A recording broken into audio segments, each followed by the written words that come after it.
그러니까 이제 이 미국 그럼 미국 지금 미국 민주당 라인에 가까운 분이에요. 우리 우남 이승만은. 그러면 우리가 아는 그럼 미국 그때 민주당이 그럼 오바마 뭐 힐러리 같은 그런 개또라이들이 이끌었던 거야? 아니에요. 그 빛나는 민주당이에요. 20세기 전반에는. 한번 보시죠.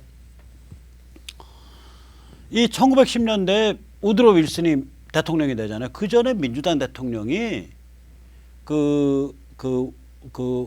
저기 누구지? 저기 아까 말씀드린 대로 아브라함 링컨을 계승한 사람 빼고 클리블랜드가 한 명밖에 안 나와요. 민주당 대통령이 전부 공화당이 독식한다고요.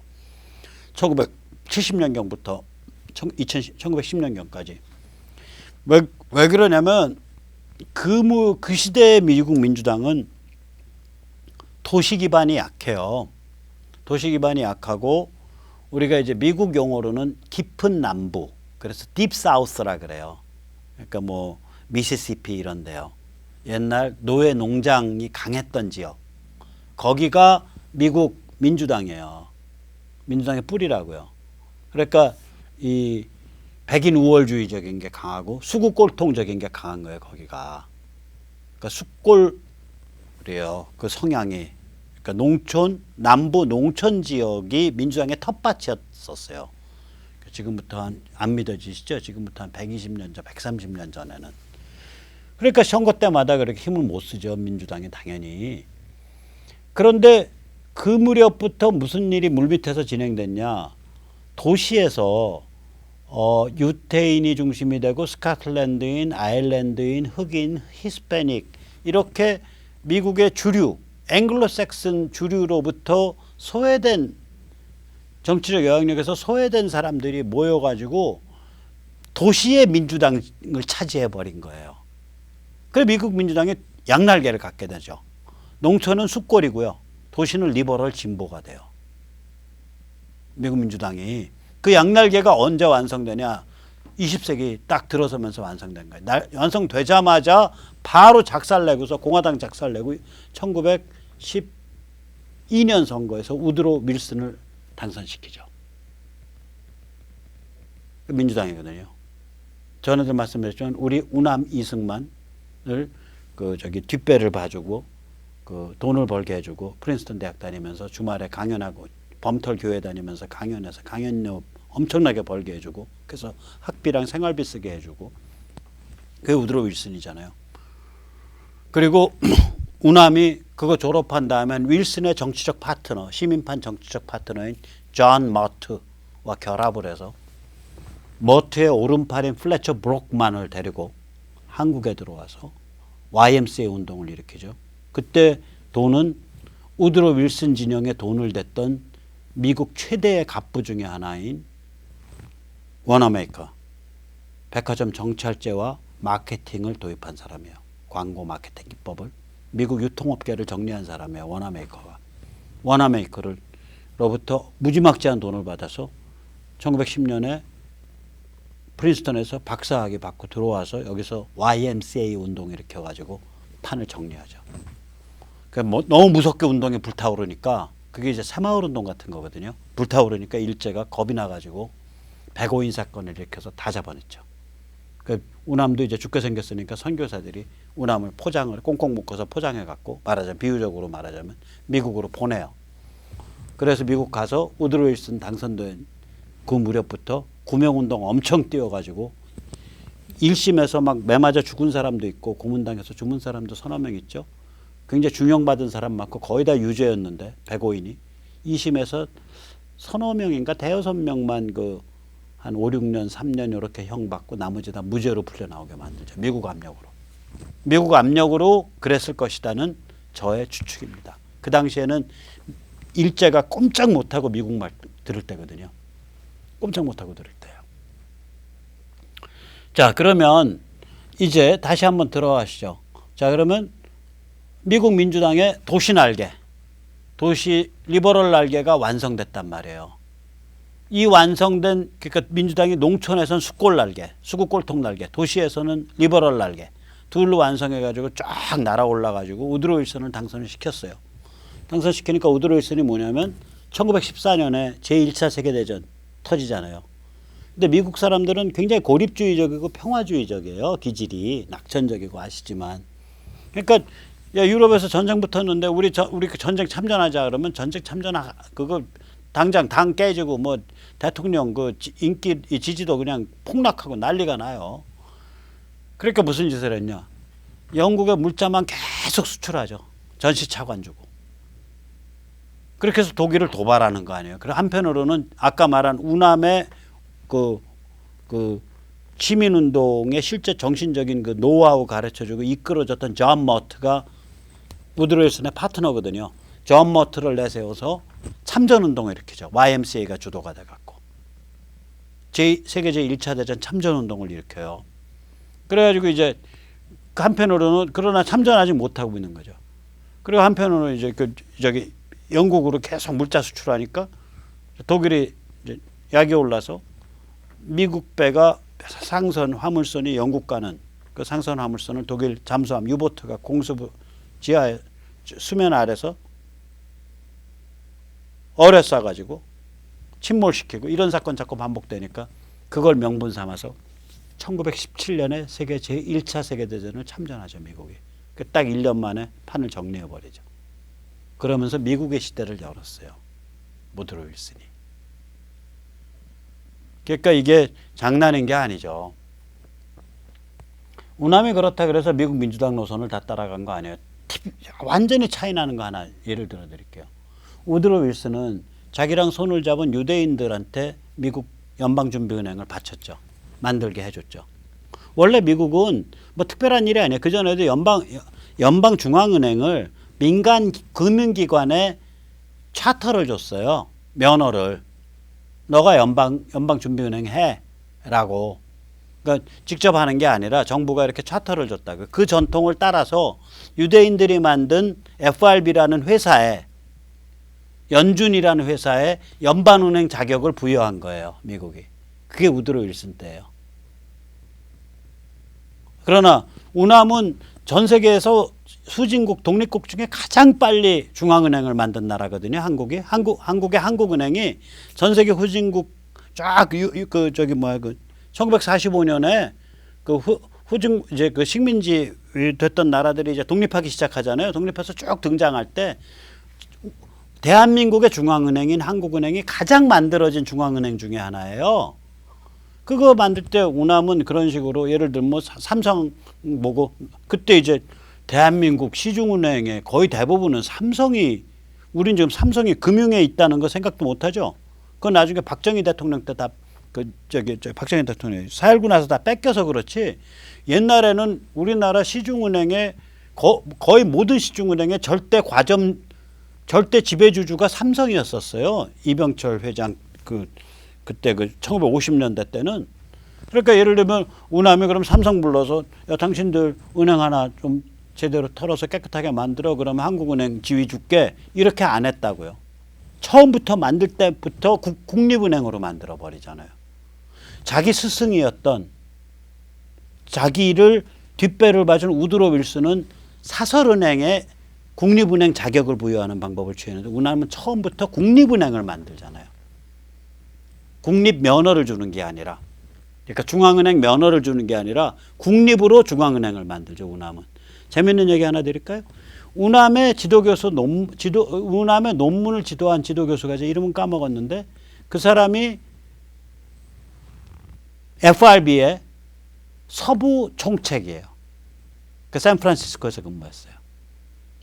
그러니까 미국의 연방준비은행을 우드로 윌슨이 만드니까 우드로 윌슨이죠. 프린스턴 대학의 총장을 한 우드로 윌슨이 만드니까 연방준비은행이 전국적으로 지부가 한 3개, 서너 개 있거든요. 많지 않아요. 근데 서부 지부는 샌프란시스코에 있어요. 그 서부 지부 총책을 우남의 논문 지도 교수를 보냈다고요. 그러니까 우남이 중앙은행이 무슨 게임인지 너무 잘 아는 사람이에요. 그래서 대한민국 만들어지자마자 바로 그 중앙은행을 설립한다고요. 그러니까 대한민국의 지금 제도의 큰 틀은 교육이라든지 금융이라든지 기타 등등 이게 그러니까 우남 때 많이 놓였어요. 사람들이 흔히 박정희 대통령 때 많이 놓였다고 생각하는데 안 그래요. 원자력 같은 것도 우남 때 시작하잖아요. 원자력 연구원도. 우남이승만 때 시작한다고요. 자, 다시 보시죠. 그래서 그러면 미국의 리버럴 민주당이 20세기 들어서 대통령을 빵 하고 제대로 배출하는데 그게 우드로 윌슨이고, 그 우드로 윌슨이 세계 제1차 세계대전 터지니까 고립주의를 극복하고 제1차 세계대전에 미국을 이끌고 참전해서 미국의 시대를 열었단 말이에요. 그 다음에 이제 미국이 1929년인가부터 무시무시한 공황이잖아요. 대공황 아니에요. 그때 미국의 대통령을 프랭클린 루스벨트가 하죠. 이 루스벨트는요, 대공황 때 사회 분열이 어마어마해요. 우리가 루스벨트 때 뭐 분홍빛 빨갱이가 많이 정부에 침투했다는 둥 어쩌다는 둥 루스벨트도 좀 불그레한 사회주의자였다 이런 소리 하는데요.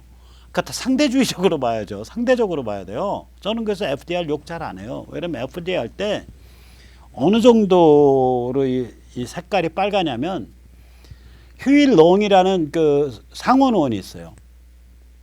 휴일롱이 이끄는 우리로 치면 환수복지당이야. 그러니까 재산 환수 동맹, 환수 동맹이에요. 부환수 동맹이 전국적으로 750만 회원이었고요. 휴일롱이 라디오 방송에서 얘기를 자주 했는데 얘기하면은 그때 라디오 방송은요 그냥 실시간 들어야 돼. 2,500만이 들어요. 청취자가 2,500만 명이 들어요. 그때 미국 인구가 불과 1억 2천일 때예요. 미국 인구 1억 2천일 때 2,500만 명이 휴일롱의 방송을 듣는다니까. 휴일롱이 한번 울부짖으면 일주일에 휴일롱이 받은 편지가요 6만 통이에요. 6만 통. 이 사람 주장이요, 우리나라 환수복지당이 하면 딱 좋을 주장이에요. 1인당 재산 상한 1억 달러. 1억 달러 이상분에 대해서는 전부 국가가 세금으로 몰수. 1인당 연소득 100만 달러 상한. 100만 달러 이상의 소득에 대해서는 국가가 세금으로 전부 몰수. 1인당 상속 상한 500만 달러. 500만 달러 이상의 재산에 대해서는 국가가 세금 100%로 전부 몰수. 이 사람이 어떤 사람인가를 보시려면 이 사람을 소재로 해서 약간 스토리 바꿔서 만든 영화가 제가 무지하게 좋은 영화예요. 좋아하는 영화예요. All the King's Men이라는 제가 좋아하는 이 폭력적 작달만한 그 남자 배우. 누구냐? 션 펜. 예? 션 펜. 그죠? 션 펜이 나오는 폭력적 작달만한 남자 배우가 하는 그런 영화가 있어요. 한번 사서 보세요. All the King's Men. 2006년 작품인가 되는데 이 사람 얘기 조금 더 들어야 돼요.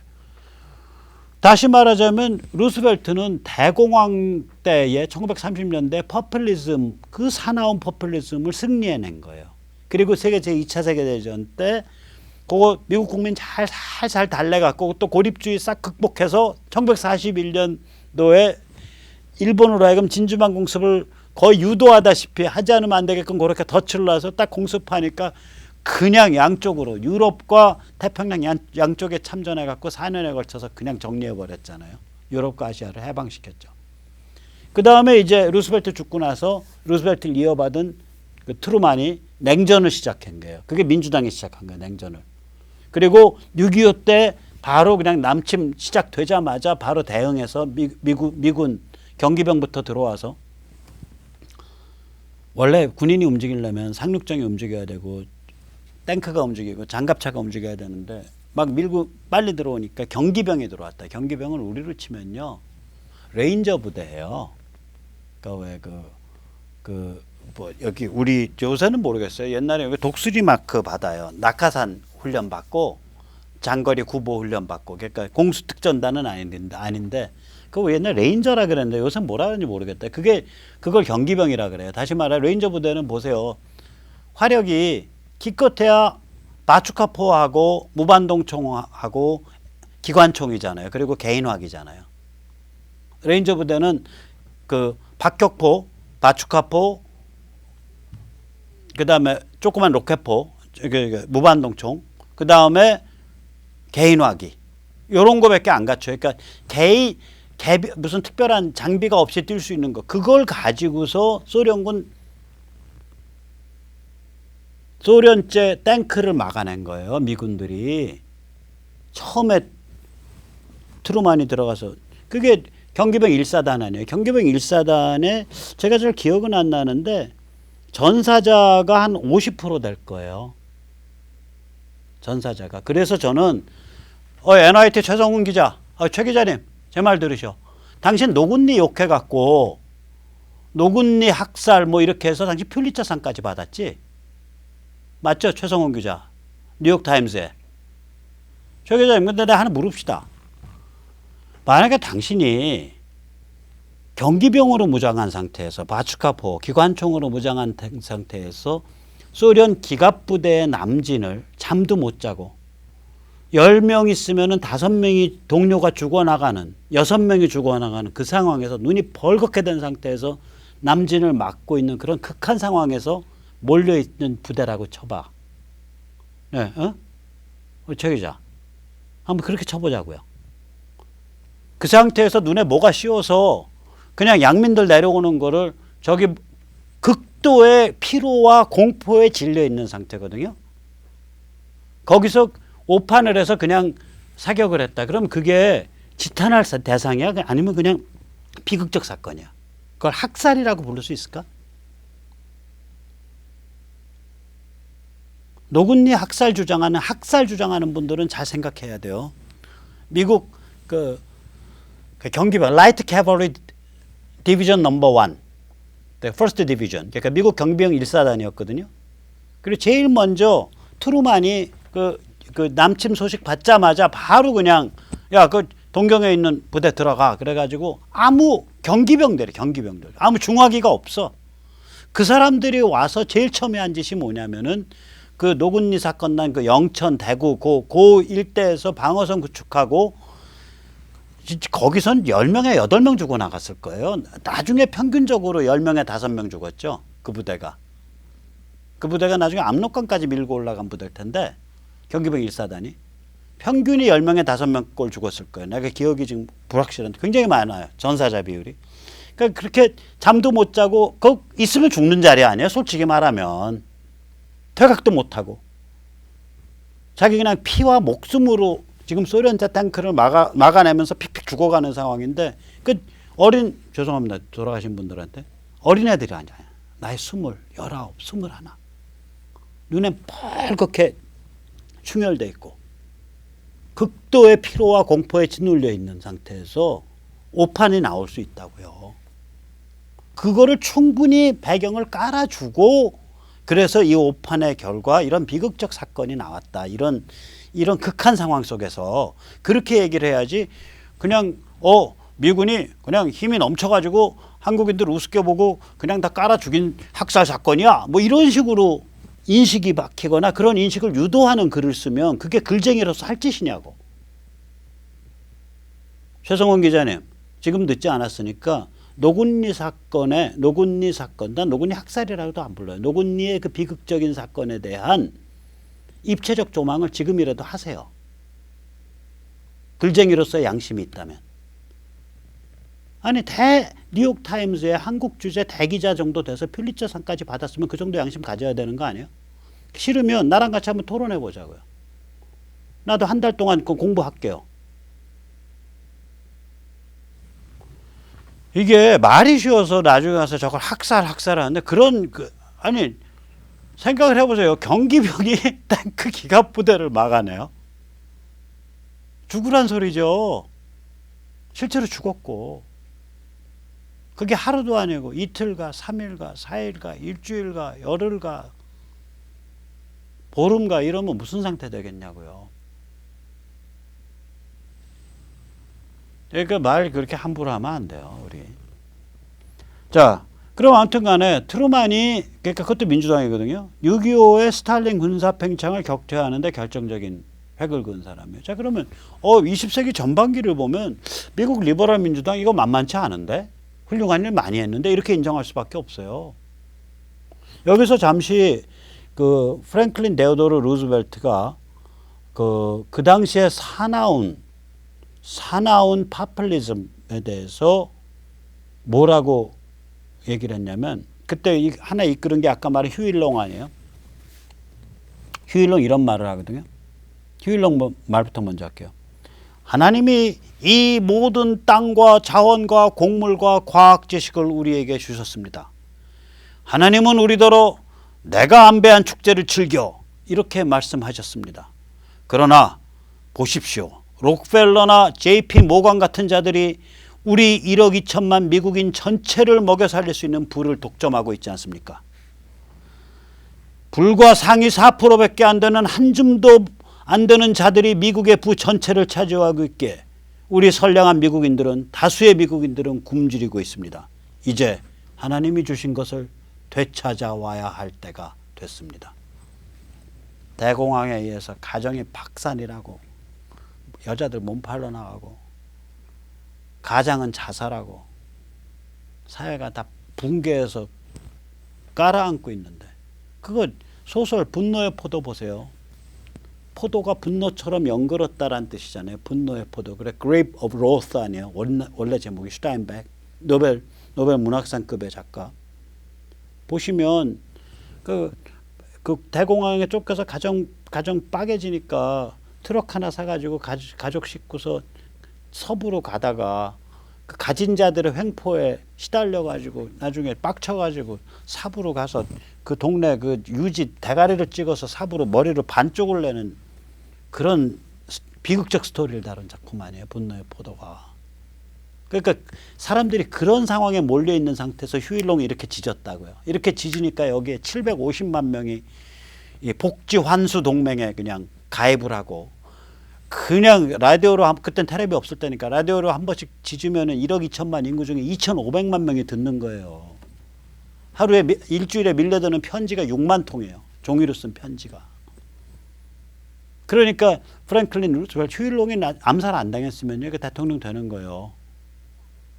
근데 그 루지애나주인데 루지애나의 범털들하고 관계가 굉장히 안 좋았어요. 그래서 그 범털의 남동생인 범털 하나를 그 판사를 무지하게 모욕했을 거예요. 그래가지고 그 판사의 남동생인가가 외과 의사인데 권총으로 그냥 딱 두 방 쏴서 숨지게 만들었죠.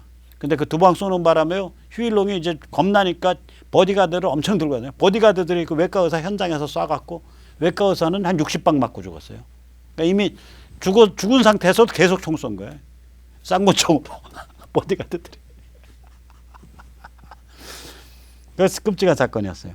그러니까 어쨌건 휴일롱이 이제 휴일롱이 그렇게 살해당하지 않았더라면 정말 미국 정치, 그게 살해당한 게 1935년인데 36년 대선에서 아마 살벌했을 거예요. 36년의 대선이었을 거라고요. 그때 살벌했을 거라고요. 그 프랭클린 루즈벨트가 한 말이 있어요. 휴일롱은 미국 정치에서 가장 위험한 두 사람 중에 한 명이다. 그런 말을 했어요. 한 명은 휴일롱이고 또 한 명은 누굴까요? 메가더예요. 더글라스 메가더. 메가더가 인기가 좋은 엘리트 장군이잖아요. 그래가지고 프랭클린 루즈벨트 때 많이 받았어요. 루즈벨트하고 메가더 사이에 충돌이 많았다고요. 그러니까 군 감축 문제 뭐 이런 문제들 둘러싸고 엄청 충돌했었고요. 이름은 제가 그 퇴역 군인들이 1932년인가 저기 미국 워싱턴 DC에 와서 식구들이랑 해서 4만 명이 장기 시위한 적이 있거든요. 장기 농성 시위. 메가더 처음에는 그 퇴역 군인들 장기 농성 시위에 텐트랑 뭐 이런 장비랑 이런 거 다 대줬다고. 현역 장군이 메가더가. 그래놓고 나중에 확 건져갖고 살벌해지니까 진압 명령 받으니까 긴 칼 뽑고요. 총에다가 대검 끼워갖고 밀고 들어가면서 최루탄 까서 실제로 사람이 안 죽어서 한 명밖에 안 죽었어요. 최루탄에서 텐트에 불나서. 안 죽어서 안 그래도 피바다 될 뻔했다. 피바다 됐으면 그때 루즈벨트 대통령 무너지는 거예요. 그러니까 루즈벨트 입장에서는 황당한 거예요. 처음에 퇴역군인들 몰려와서 시위할 땐 거기에 부추겨갖고 거기다가 장비랑 먹을 거를 현역 장군이 대주고, 그때 참모총장인가 뭔가 할 때 거의 그 급이에요. 합참의장. 그 급의 장군이 대주고 아무튼. 그 다음엔 무너지니까, 그 다음에는 이제 사태가 번지니까 그 다음엔 초강경으로 또 진압하고. 그럼 유혈로 안 가서 다행이지. 그때 유혈 가서 한 300명 죽었으면 그때 루즈벨트 대통령 무너지는 거라고요, 정권. 그러니까 루즈벨트가 미국 정치에서 가장 위험한 두 명이 휴일롱하고 메가더다라고 개탄을 했다는 거 아니에요. 내가도 좀 그런 데가 있어요. 좀 무식한 데가 있어요. 자, 이제 옛날 얘기 많이 했죠.